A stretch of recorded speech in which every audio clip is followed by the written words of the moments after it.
All right, teammates, it's Gary Kornegay, the preacher's kid. I'm sitting here doing some shopping here at the mall, watching people literally spend their entire life away. They're spending 2015's money in 2014. And I'm just having a ball to watch this happen because I benefit from people's ignorance. And I say it respectfully. I wouldn't say that to you if I didn't think that it was a lesson in this. I want you to understand how this whole game is played out. And if you say that you would like to, obviously be rich, be fit, or die trying, and you wanted me to talk to you about the get rich side of this, and we've already given you two different strategy of many I'm going to give you. And the first one, obviously, is God wants you to be rich. Just recap what we talked about last time. The second is, if you want to be successful, you cannot have a dislike for people that are already successful, or at least going after success. I see that happen so many times where people start out their own business and they go out doing what other people have never done before, maybe in their family or in their environment or their culture, and immediately get ridiculed by the people that are close to them, and they don't understand why that's going on. So my message to you guys that are going after it and not letting things happen to you, but making things happen, stay the course. It's going to happen for you at some point. I know it's very frustrating when your friends and family tell you that you're not going to make it, but listen, you're not going to get wealthy with your friends and your family. I mean, that's some bad news for you, okay? But it's actually good news as well, okay? Because why? Your friends and your family are just that, your friends and your family. And the minute you start mixing business with your friends and family, in most cases, there are some, rare scenarios where family work together in business and there's no problem. But in most cases, if you started your own barbershop and your friends came into the barbershop, are they going to give you more than what you asked for? Or are they going to ask for something complimentary or for free? Nine times out of 10, when a family member or friend come into your establishment to support your business, they're expecting for you to give them at the very least a discount. But in most cases, they're offended when you ask them to pay you for services rendered, okay? So why would you want to build your business with the support of your friends and family initially? Okay. Now, when you're starting out right now, you don't have a lot of money to be giving away to friends and family just so they can say you're cool. So what you want to do is in the beginning is maybe isolate yourself from your friends and families, the ones that are not supportive, that don't have your vision. Okay. And so that's just the standard to be successful in anything you do. For example, I didn't go to college. Okay. I'm still street smart. I have my PhD, my public high school diploma.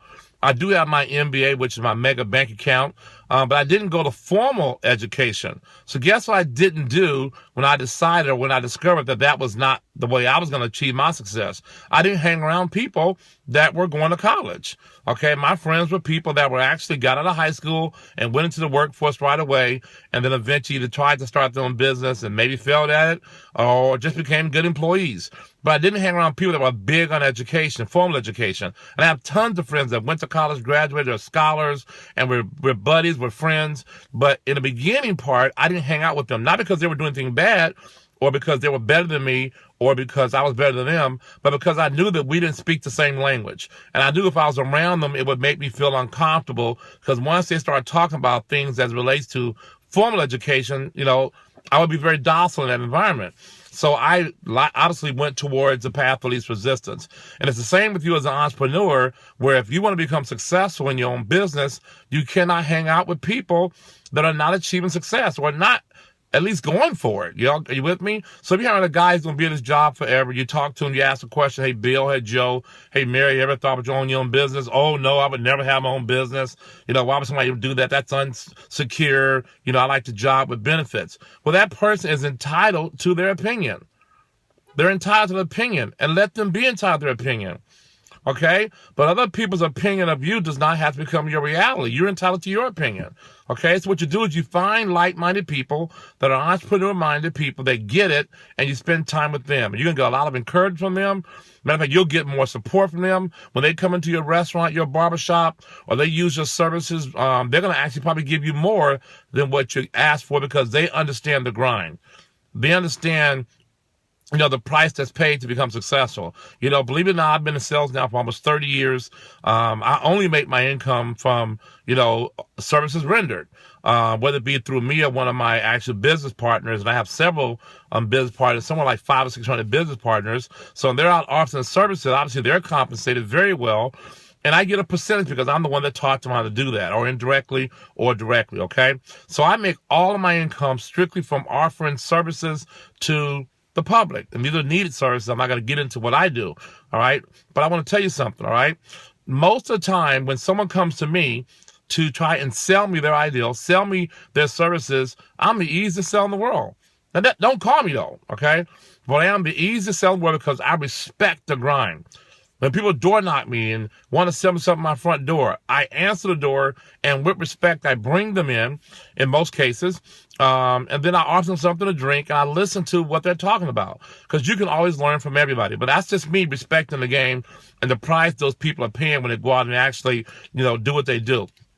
So I'm going to tell you that. So stay the course. Don't worry about that, okay? So here's tip number 3. You ready?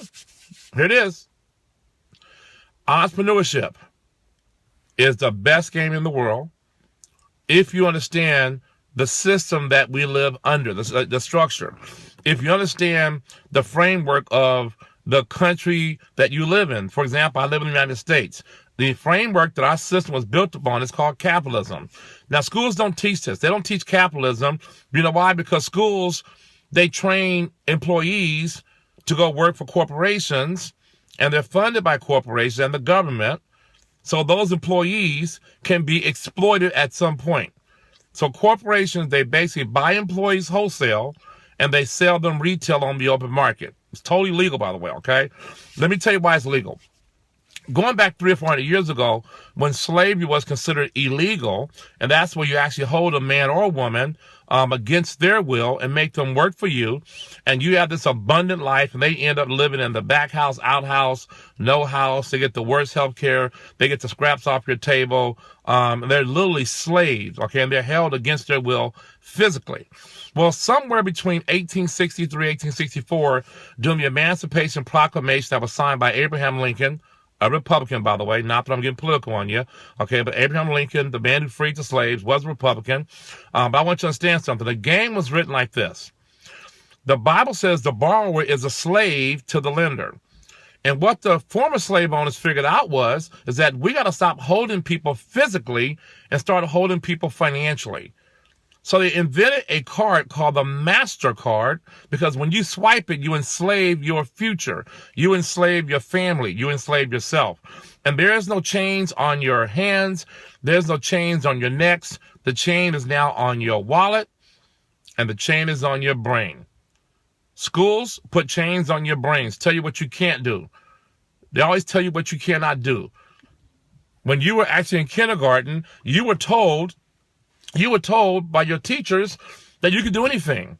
When you were 4 and 5 years old, you were told what? Hey, what do you want to be, Johnny? I want to be an astronaut. You could do that. Write that down. Here's some crayons. Draw a picture of what you want to be. And your kid came home from the first day of school with a picture, and you put it on the refrigerator, and he drew out the white picket fence, and he drew a picture of mommy and daddy and the dog and the house and his little brother and little sister, right? And he draws a picture of him being an astronaut or him being a doctor or a ball player or a businessman. And that was fine. But once he reaches 6 or 7, and he goes into first grade and beyond, they now start basically unprogramming what God has done and start reprogramming them and tell them what they cannot do. Well, I'm here to tell you, I work with more adults that come to me, okay, and I'm talking about in the thousands, that have low self-esteem. They don't believe in themselves. And I go, where'd that come from?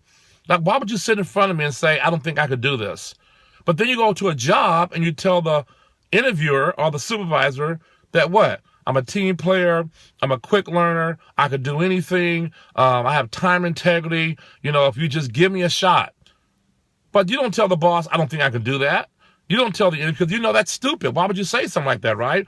So for $8 an hour, for $15, $20, $30 an hour, you know how to act in front of the boss. But when someone says, hey, you're talking about being your own boss? Oh, that's not for me. I don't think I could do that. You got to be a people person. Oh, by the way, what are you, a dog person? Hey, cats hang out with cats. Dogs hang out with dogs. When a person, I'm not a people person, what the hell are you going to do with your life? You're on planet Earth with a bunch of people. Did you discover that? I'm not a good salesperson, you know? How about this one? This is the worst one of all. Well, you got to be a little bit shysty to own your own business, you know? Where'd you get that from? That is not true. Do you understand the job you have right now, or the job you're trying to get? That job was created by some entrepreneur that took risks. If your boss thought the way you thought, you wouldn't have a job tomorrow.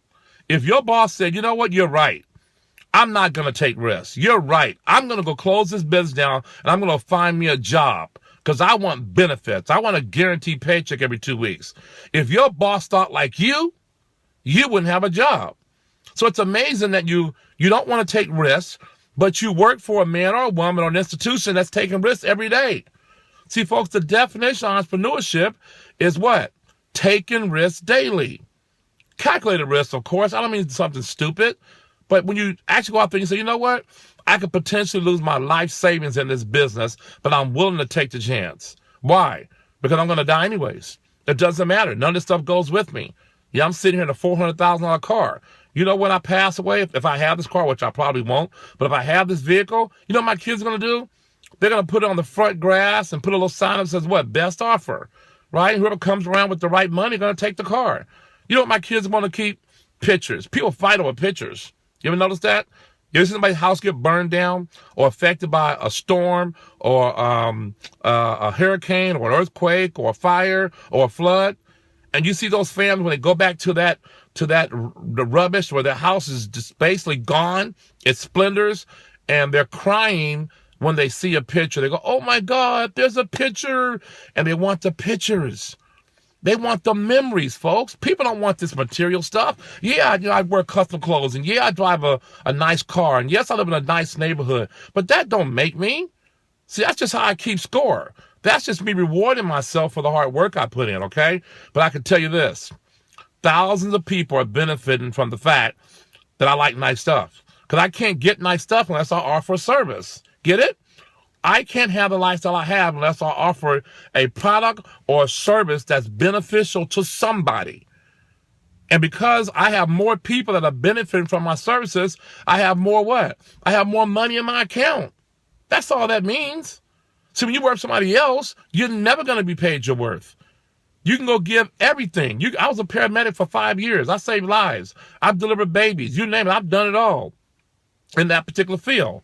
You know, I watched people die in my hands. I've done CPR several times on people. And guess what, folks? $5.90 an hour was the max I was paid when I left that field 1988 to go into my own business. So, folks, what I didn't match the pay. But I knew what? You're not the owner, Gary. The owner dictates your pay. Don't hate the player or the game. Go become that person. And I want you to understand, as an entrepreneur, the system is designed to benefit you. So here it is, okay? It's capitalism. All right? I hope this light won't go off on me again. If not, I'll just turn it back on, okay? But here it is. Here's the system, right? The United States government is funded by tax dollars. So you wrote that down? The United States government, who regulates what? The economy, is funded by tax dollars. It is not a private entity. It is a public entity. Now, the United States government, contrary to what you believe, is actually you. It's not the president. It's not Congress. It's not the House of Representatives. You understand it? It's not the lawmakers. The government is you, because you put these people in the office. Your votes put them in the office. And yes, I know money buys votes today. I understand that. But I want you to understand something. The United States government, in my opinion, is the best system in the world. There's three systems. There's socialism, there's communism, and there's capitalism. And the United States government works on the lesser of the three evils, which is capitalism. And we have a little bit of the dictatorship, okay? I think that's important to have control and order. We also have a little bit of that socialism. I'm a little concerned about that one, because that's where you actually take the A students and you give their grade to the D students because the D students weren't disciplined. That's stupid to me, okay? We're not going to get into that, okay? But I do want to tell you this. Understand the system. The United States government is what? Structured and paid for by tax dollars. The next thing to understand is, where do we get tax dollars from? Well, the easiest and the quickest way to get tax dollars is through payroll taxes. So the government over here is going to partner up with the entrepreneur, you, and they're going to give you all these tax breaks, because they know if they give you tax breaks, you're going to take those tax breaks and grow your business. And when you grow your business, you're going to now take those tax breaks and hire more people. See how that works?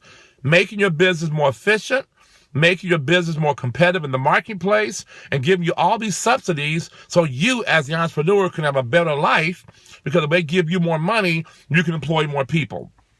You might be thinking, why would they do that? Well, here's the game. If I employ one person, there's only payroll taxes coming from that one employee.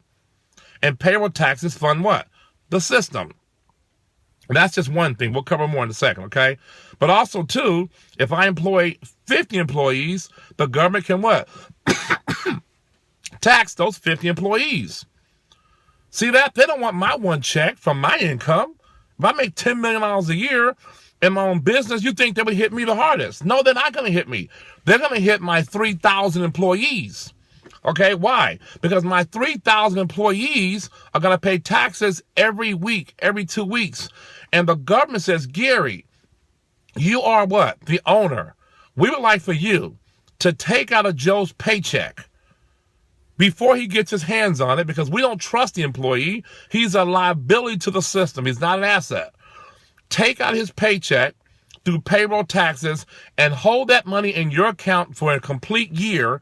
You get all the interest on it. At the end of the year, you can pay the payroll taxes. So, for example, if I hire you and you work for me and I pay you $1,000 a week, and let's say you're in a 35% tax bracket, okay? I'm going to deduct $350 from your check. It's not the government, it's me. I'm taking $350 out of your check. You're going to take home $750 to your wife and your kids. I'm going to keep the $350 in my account because I don't have to send it to the end of the year. And it's going to draw interest in my account. And then at the end of the year, I'm going to send your $350 times how many checks I gave you throughout the year. There's 52 weeks in a year. So I'm taking $350 times 52 weeks in a year, and I send that to the IRS. Now, I provide you with health care. I provide you with maybe a business expense account. I provide you with a lot of different things. But did you know at the end of the year, the IRS says, Gary, can you show me basically a P&L, profit and loss sheet, where the $1 million that your company made, or the $10 million, can you show me that you spent that back into the business? And when I show the IRS that I actually made $10 million, but I put 900 or 9 million, should I say, of the 10 million into the business, the IRS says that you don't pay taxes on that 10 million. You only pay taxes on the million. Okay? Now watch this. But what if I decide to employ my kids? What if I decide to take my daughter and make her an employee of my company, and then give my daughter a scholarship funded by the company so she could further her education? Would her education be a tax write-off? Interesting. What if I decide to employ my son and give my son a company car like your company does? Would that car be a tax write-off? It's not his car. It's a company car.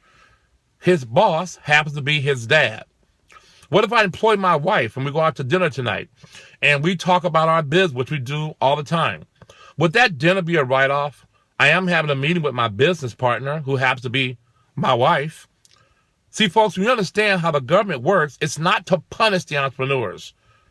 They want you to be rich because they know you get rich, you do what? Like, for example, I'm in this big car here. There's luxury taxes. You know, when you live in a bigger house, you have bigger property taxes, which funds the schools, by the way. Okay? So the government wants you to be rich. They want you to become successful, and the rules are made to benefit the entrepreneur. And if you understand the tip I just gave you, you will become an entrepreneur. Now, here it is, okay? Here's some bad news. After I took out your check, $350, and you took home $750 to your spouse, assuming I paid you $1,000 a week gross, after I took out of your check, you take the $750 and your wife calls and says, honey, on the way home, can you please fill up the car for work tomorrow? with gasoline. You stop by the gas station and you pump $50 into your tank. Did you pay attention to the actual price of the gas? Because guess what? There's also fuel taxes, again, that you have to pay. Now, mind you, you already paid taxes before I gave you your check. Your wife said, honey, by the way, fill up the gas tank. Also, stop by Walgreens because we're out of toilet paper. You know, we're out of Pampers for the kids. Well, guess what? There's sales tax. So now think about this. You've been taxed twice already, not including the tax I took out off the top. You come home, your wife says, honey, what do you have left? Well, baby, I stopped by Walmart.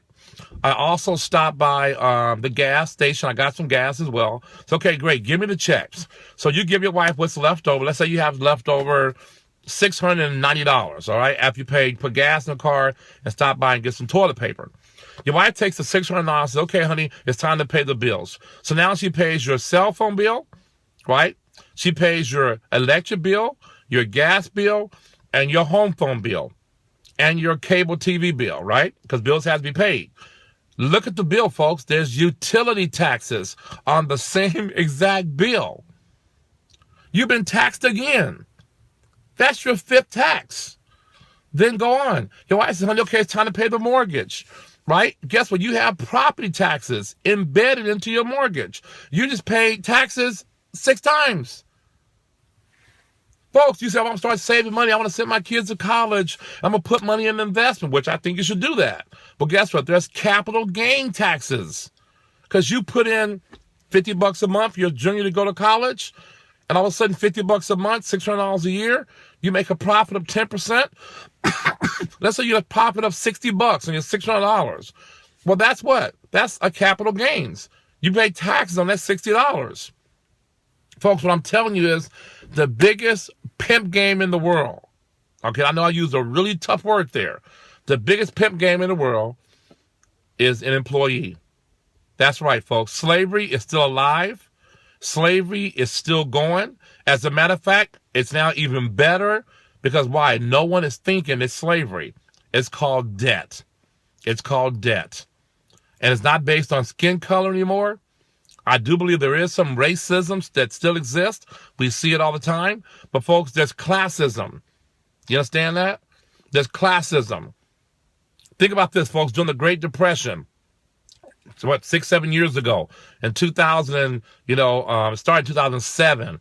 Okay, so actually 6, 7 years ago, when the Great Depression hit the world, for that matter, if you wanted to get out of your loan on your home, if you want to modify that loan and lower your interest rate and lower your payment so you can keep your house, did you know that you have to claim broke? There was no plan from the government to help out the people in the middle. See, we have systems to help our poor. Our poorest people in the United States are some of the richest people in the world because 50% of the world lives on $1 a day. 50% of the world makes $365 a year. So our poorest person gets Section 8. I have an actual client, okay, or tenant, if I can use that word, that stays in one of my properties, okay? The rent on that property is $1,300 a month. She only has to give me $110. That's it. And she has a 3-bedroom house. So we have systems to help the poor. Section 8, food stamps, all types of subsidies. Their kids get to go to college basically for free, because tax dollars pay for those people. Then you have the wealthy 1%.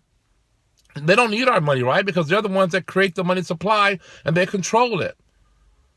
But then you got that middle class and that lower middle class. We call that the working poor. The working poor. What a title.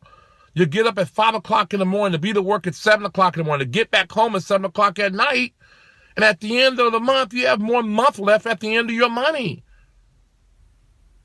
Folks, I'm not saying go be poor. I'm saying find a way to get rich. Find a way to get rich. Find a way to get wealthy. That's all I'm telling you. And in this country, you could do it. But you got to change your thinking. Stop listening to broke people. Rule number 1, never listen to anyone who's more messed up than you. And I don't care if it's your parents. I'm sorry to say that. Okay? But if they knew how to be better off, they'd be better off. Nobody wants to be broke. Even though you hear people say that, money's not everything. Oh, yeah, give me yours.